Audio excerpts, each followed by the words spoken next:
Bismillahirrahmanirrahim. Assalamualaikum warahmatullahi wabarakatuh. Baiklah anak-anak, sebelum memulai pelajaran kita pada hari ini, marilah kita bersama-sama membaca doa. Bismillahirrahmanirrahim. Raditu billahi rabbah wabil islami dina wabil muhammadin nabiyya wa rasulah.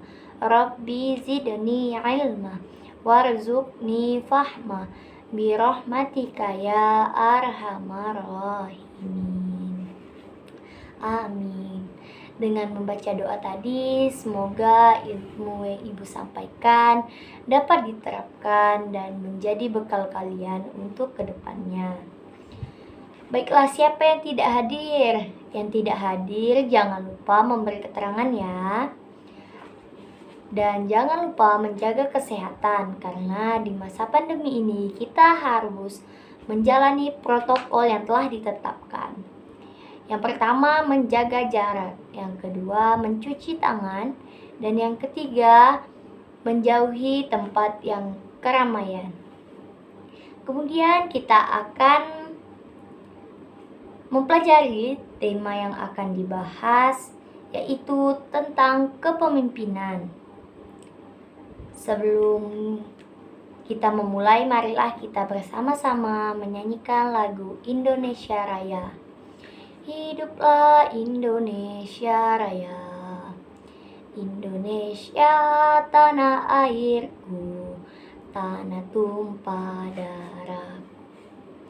Di sanalah aku berdiri, jadi pandu ibuku.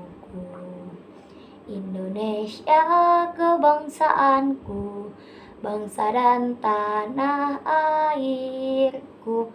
Marilah kita bersatu, Indonesia bersatu. Hiduplah tanahku, hiduplah negeriku, bangsaku, rakyatku semuanya. Bangunlah jiwanya, bangunlah badannya untuk Indonesia Raya. Baiklah, itulah tadi kilas kita nyanyikan lagu tentang Indonesia Raya. Kemudian masuk ke kegiatan inti. Di sini Ibu akan membacakan teks Pak Abdi. Pak Abdi, pemimpin yang baik adalah orang yang mau terus belajar dari siapa saja. Sebagai ketua RT yang dicintai warganya, Ibu Erika banyak belajar dari Pak Abdi. Beliau seorang lurah Kampung Palapa yang letaknya bersebelahan dengan Kampung Sehat Melati.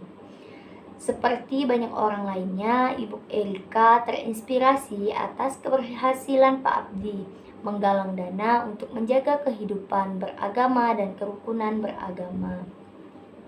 Seperti yang dirasakan oleh Bu Erika hari ini, yaitu ketika menghadiri undangan peringatan Hari Kemerdekaan di Kampung Palapa. Ibu Erika mendengarkan pidato Pak Abdi. Sebagaimana pidatonya akan Ibu sampaikan. Warga Kampung Palapa sudah lebih 68 tahun negara kita berdiri mandiri, merdeka dari penjajah. Setiap tahun kita berkumpul merayakan, bukan tanpa tujuan. Aneka lomba-lomba dan kegiatan makan bersama adalah bentuk syukur kita atas kebebasan untuk hidup berkarya dan ungkapan terima kasih kita atas jasa para pahlawan yang berjuang untuk kemerdekaan ini. Wargaku tercinta, satu hal penting yang tak akan membosankan yang saya sampaikan adalah agar kita selalu menjaga perilaku kita sesuai tuntunan agama. Aneka kegiatan yang kita lakukan dalam memperingati kemerdekaan ini harus selalu kita dasari dengan rasa syukur kita atas anugerah Tuhan. Dengan izin dari Tuhan Yang Maha Esa, para pahlawan berjuang merebut dan mempertahankan kemerdekaan negara kita. Kini marilah kita mengisi kemerdekaan ini dengan berbagai kegiatan positif. Semua kegiatan hendaklah kita niatkan sebagai ibadah kepada Tuhan. Dengan begitu, semoga Tuhan meridhoi semua yang kita lakukan. Selamat berpesta memperingati kemerdekaan bangsa wargaku. Semoga Tuhan Yang Maha Esa selalu melindungi dan menuntun langkah kita. Semoga desa kita semakin maju, semoga seluruh warga semakin makmur dan bahagia. Hati Ibu Erika bergemuruh seiring tepuk tangan seluruh warga yang hadir. Sekali lagi Pak Abdi memberinya inspirasi. Seorang pemimpin harus selalu mengajak warganya untuk selalu menerapkan nilai-nilai ketuhanan dalam kehidupan sehari-hari. Begitulah teks Pak Abdi. Setelah mendengarkan teks yang Ibu sampaikan, nilai-nilai kepemimpinan yang dimiliki Pak Abdi yaitu ia orang yang mau terus belajar dari siapa saja, dan ia selalu mengajak warganya untuk menghormati jasa para leluhur yang telah memerdekakan negara kita.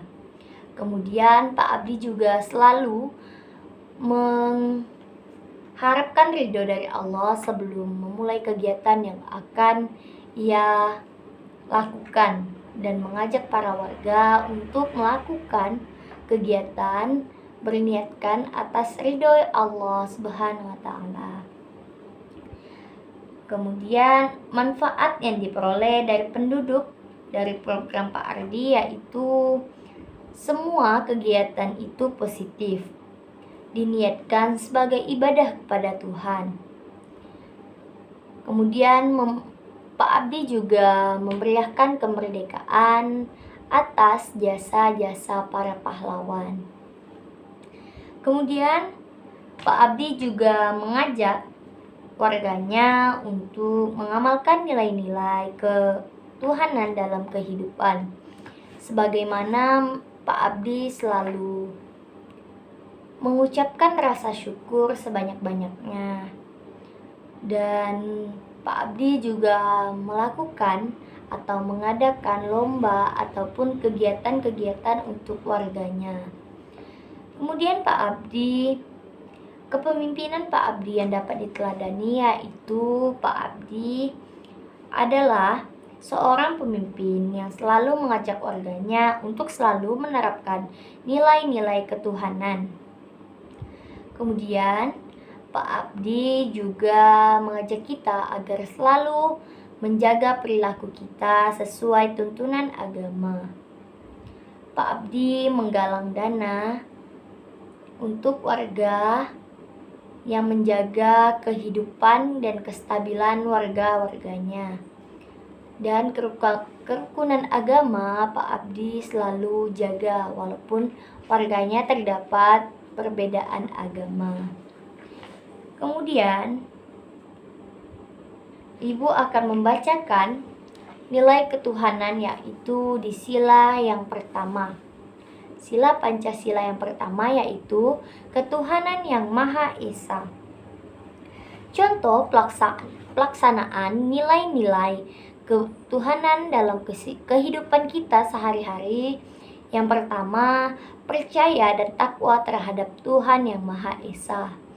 Yang kedua, mengembangkan sikap hormat dan menghormati, bekerja sama antar pemeluk agama dan penganut kepercayaan yang berbeda-beda terhadap Tuhan Yang Maha Esa. Yang ketiga, membina kerukunan hidup di antara sesama umat beragama dan kepercayaan terhadap Tuhan Yang Maha Esa. Dan yang keempat, agama dan kepercayaan terhadap Tuhan Yang Maha Esa adalah masalah yang menyangkut hubungan pribadi manusia dengan Tuhan Yang Maha Esa. Yang kelima, mengembangkan sikap saling menghormati kebebasan menjalankan ibadah sesuai agama dan kepercayaan masing-masing. Dan yang terakhir, yaitu nilai tidak memaksakan suatu agama dan kepercayaan terhadap Tuhan Yang Maha Esa kepada orang lain. Itulah contoh 6 pelaksanaan nilai-nilai ketuhanan dalam kehidupan sehari-hari. Kemudian kita lanjut ke materi, yaitu negara ASEAN atau negara-negara Asia Tenggara. Di sini Ibu menyiapkan gambar. Terdapat 1, 2, 3, 4, 5, 6, 7, 8, 9, 10. 10 negara Asia Tenggara atau yang disebut ASEAN. Yang pertama ada Myanmar, Laos, Thailand, Bangkok, Vietnam, Filipina, Brunei, Malaysia, Singapura, dan Indonesia. 10 negara ini dijadikan satu, yaitu negara ASEAN, peta Asia Tenggara. Pada 8 Agustus 1967 di Bangkok, Thailand, sebanyak 5 wakil negara Asia Tenggara mengadakan pertemuan menindaklanjuti deklarasi bersama. Kelima wakil negara tersebut yaitu negeri Indonesia, Malaysia, Filipina, Singapura, Thailand. Pada pertemuan ini, kelima wakil negara menandatangani deklarasi ASEAN atau deklarasi Bangkok.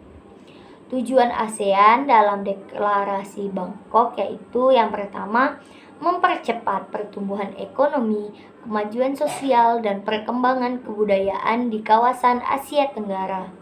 Yang kedua, meningkatkan perdamaian dan stabilitas regional. Yang ketiga, meningkatkan kerjasama dan saling membantu untuk kepentingan bersama di bidang ekonomi, sosial, teknik, ilmu pengetahuan, dan administrasi. Yang keempat, memelihara kerjasama yang erat di tengah-tengah dengan organisasi regional dan internasional yang ada.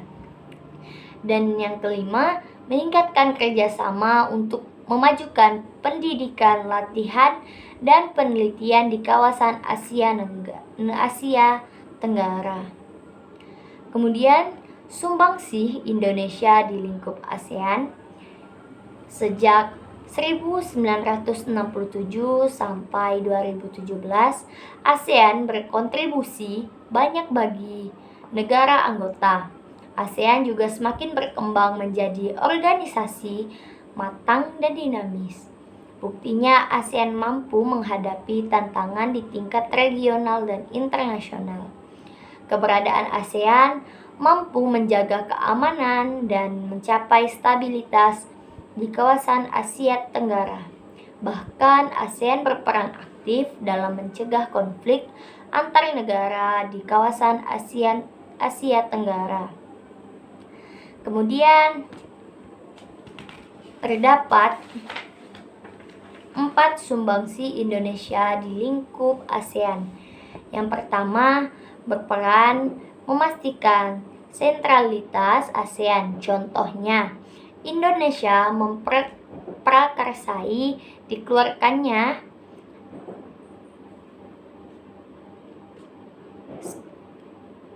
Joint Statement of the Foreign Ministers of ASEAN member states on the maintenance of peace, security, and stability in the region pada Juli 2016. Kedua, ikut mendorong penguatan kerjasama keamanan maritim. Kerjasama ini terkait penanganan isu ilegal, unreported and unregulated fishing atau UFF. Indonesia juga berperan sebagai pendorong implementasi. Yang ketiga, IAS Statement on Enhancing Regulation Maritime Cooperation yang disepakati pada tahun 2015. Kemudian Indonesia juga sebagai pendorong upaya kerjasama penanganan terorisme, radikalisme, dan violet ekstrim. Upaya ini dilakukan melalui implementasi ASEAN. Kemudian posisi dan peran Indonesia di ASEAN yaitu sebagai tuan rumah penyelenggaraan konferensi tingkat tinggi ASEAN. Yang kedua, menjadi pemimpin ASEAN pada tahun 2004. Yang ketiga, sebagai tuan rumah pertemuan khusus pasca gempa dan tsunami. Yang keempat, sebagai koordinator dalam pelaksanaan KTT ASEAN bersama negara luar. Yang kelima, mengusulkan pembentukan komunitas keamanan di Asia Tenggara. Pada era globalisasi, interaksi antar ruang di wilayah Asia Tenggara semakin berkembang. Terbukti kerjasama antar negara anggota ASEAN semakin beragam. Kondisi ini terjadi seiring munculnya kebutuhan negara anggota di berbagai bidang. Bidang tersebut antara lain bidang ekonomi, politik, sosial budaya, teknologi, dan pendidikan. Kemudian integrasi ekonomi dalam lingkup ASEAN terdapat dua. Tercapainya wilayah ASEAN yang aman dengan dinamika pembangunan lebih tinggi, pengentasan kemiskinan masyarakat ASEAN, dan peningkatan pertumbuhan ekonomi untuk mencapai kemakmuran serta merata dan berkelanjutan. Kemudian integritas ekonomi global. Kemudian ASEAN dan negara-negaranya menjalin kerjasama di bidang ekonomi. Bidang ekonomi membuka pusat promosi ASEAN, yaitu perdagangan, pariwisata, dan investasi.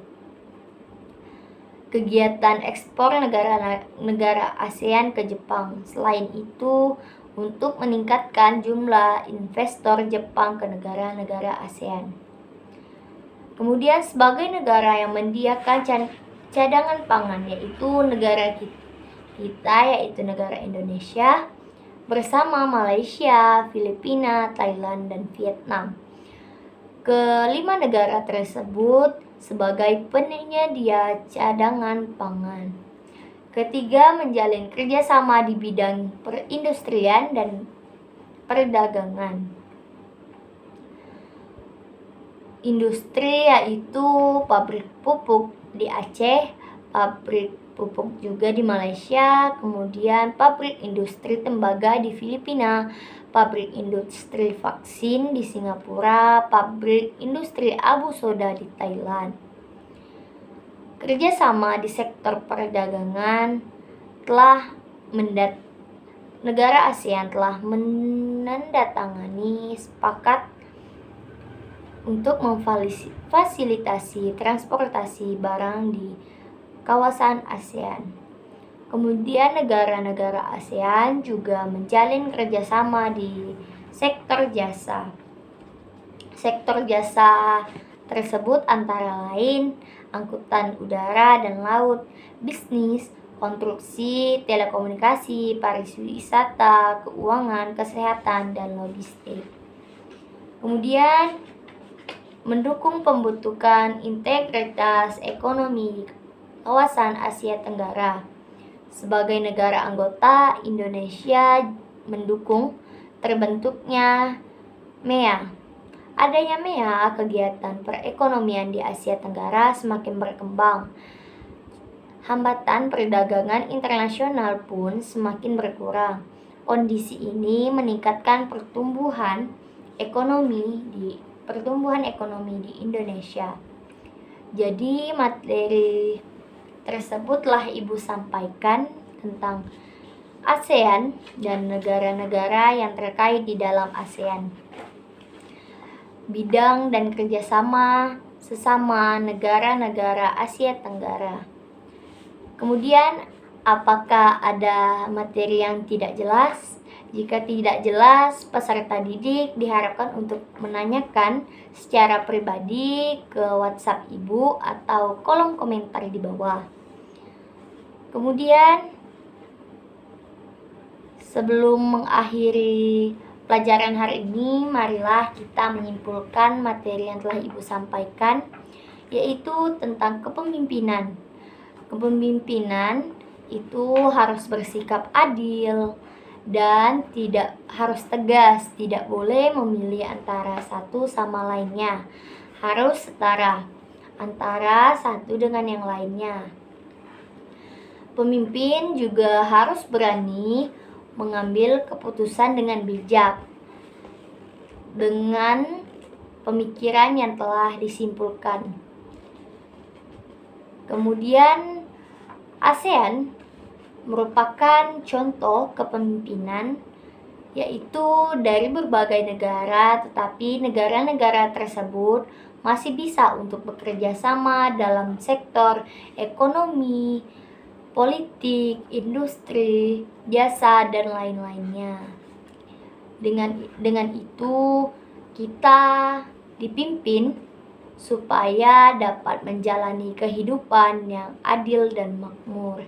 Sekian materi yang Ibu sampaikan, kurang dan lebihnya Ibu mohon maaf. Wabillahi taufiq wal hidayah. Wassalamualaikum warahmatullahi wabarakatuh.